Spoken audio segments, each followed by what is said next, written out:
एक बाबा जी कहते हैं कि जो यहाँ मरा है वो मरा नहीं है, वो मोक्ष को प्राप्त किया। मोक्ष ऐसी कोई चीज नहीं है कि कोई उठा के दे दे और कोई खींच ले, ठीक है ना। जो भी ऐसा बाबा लोग बोल रहे हैं ना, सबसे पहले तो इन लोग भी तो मोक्ष के लिए तो ये सब कर रहे हैं ना। अब बता रहे हैं कि धर्मदास ये जग बोरा ना, कोई न जाना पद निर्वाण, कोई नहीं जानता मोक्ष मार्ग को। किसी भी संत का, जो सच्चा संत है, अगर आप उसका सानिध्य लाभ करेंगे तो निश्चित रूप से मुक्ति आपको मिल जाएगी। और मोक्ष की प्राप्ति मरने से नहीं होती है, जीते जी होती है। कैसे मिलेगा असली मोक्ष? आज इसी सवाल पर विस्तार से चर्चा करने के लिए हम आपकी वीडियो बहुत तेज़ी से सोशल मीडिया पे वायरल हुआ। एक बाबा जी कहते हैं कि जो यहाँ मरा है वो मरा नहीं है, वो मोक्ष को प्राप्त किया है। उस पर क्या कुछ कहें? देखिए, अगर ऐसा लगता था, जो भी ऐसा बाबा लोग बोल रहे हैं ना, सबसे पहले तो इन लोग भी तो मोक्ष के लिए तो ये सब कर रहे हैं ना। सब कोई गद्दियों पे बैठा है, कोई गुरु बना हुआ है, कोई क्या क्या नाम दाम इनके हो रखे हैं, तो इन लोग किस लिए कि एक दिन इनको मोक्ष प्राप्त होगा। तो फिर देरी किस बात की? वहीं तो बैठे हैं ना, कूद जाओ ना सब लोग वहाँ पर। पैरों के नीचे आके नहीं मरना है आप लोगों को, आप लोग गंगा में कूद जाओ ना, वहाँ पे मोक्ष की प्राप्ति हो जाएगी।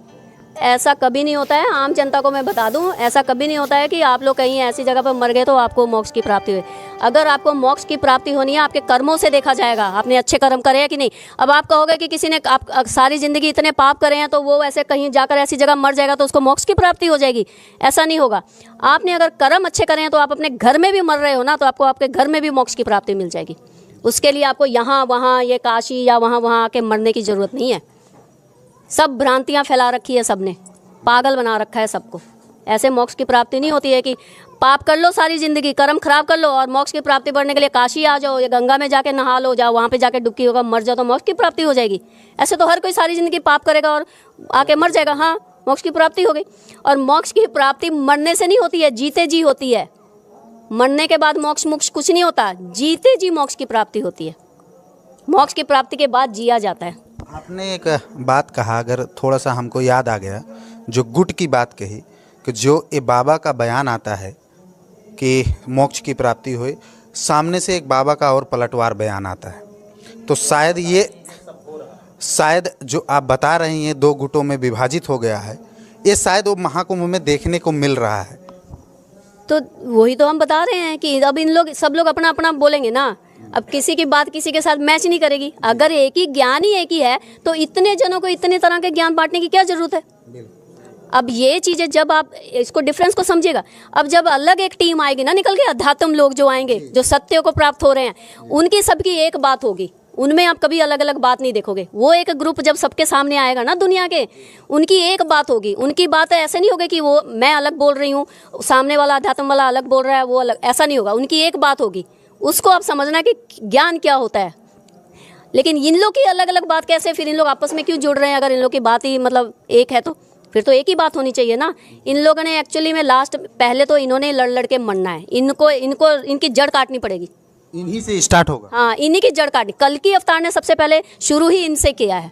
इन्होंने ही सारा गड़बड़ कर दिया है, सारे घर बार खराब कर दिए हैं, लोगों को झूठा ज्ञान, गांजा पी के, गांजा पीना मतलब क्या?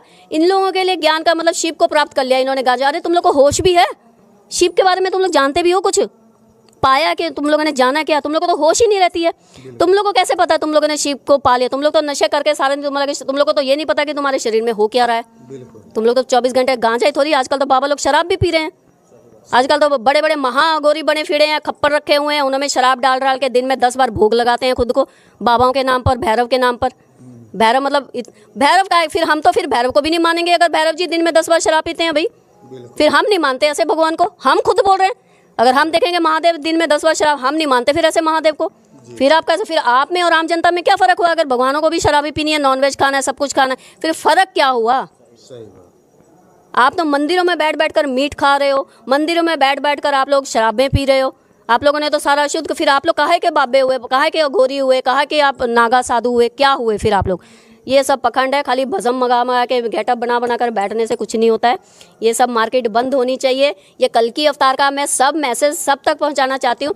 दोस्तों, अभी आपने सुने इन आध्यात्मिक जानकारों के विचार। आइए अब सुनते हैं संत रामपाल जी महाराज के आध्यात्मिक विचार। अब ये सारे पंथ खत्म हो लिए, कंडम हो लिए।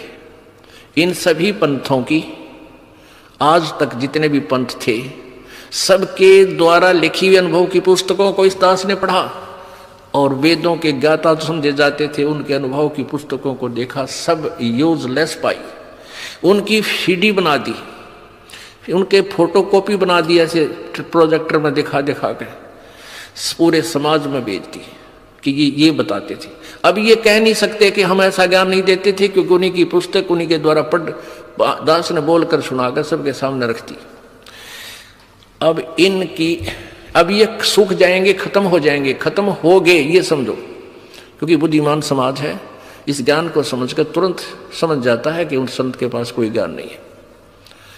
अब ये सभी पंथ नष्ट हो जाएंगे। कैसे होंगे? धीरे धीरे, थोड़ा समय लगता है, लेकिन हो जाएंगे। जैसे पहले हम छोटे छोटे थे, वर्षा के दिनों में कहीं खेतों में, किसान के घर जन्म था इस दास का, तो खेतों में जैसे किसी ने आम खाया और फेंक दी गुठली, वो वर्षा ऋतु में फिर वो उग आते थे, वो कहीं किले के बीच में, कहीं कहीं पर ऐसे छोटे छोटे पौधे फूट उगाते थे।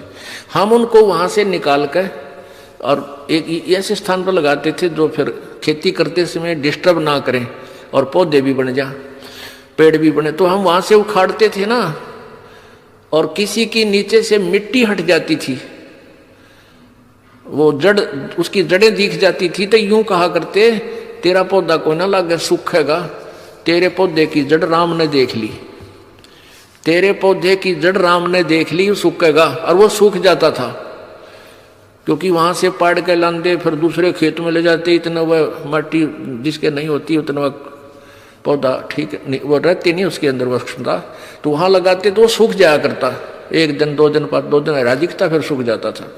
तो अब इन सभी पंथों की जड़ राम को दिखा दी, परमात्मा को ने, इस दास ने इनकी जड़ दिखा दी समाज को कि इनके पास ये धन था, तुमने मूर्ख बना रहे थे, ना कोई भक्ति का पता, ना ज्ञान का पता,